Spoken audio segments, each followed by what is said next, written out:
How to use Thrifty Car Rental Honest Review.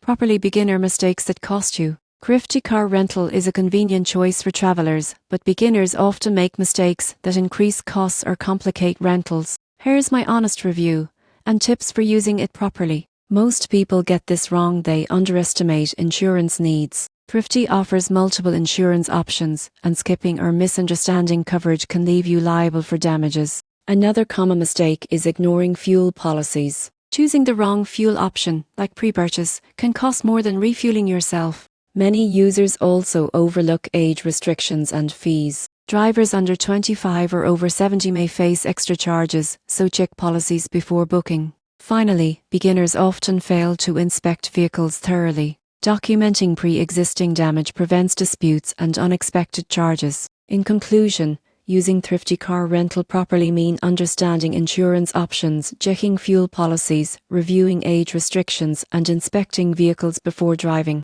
Avoiding these mistakes ensures a safer, smoother rental experience.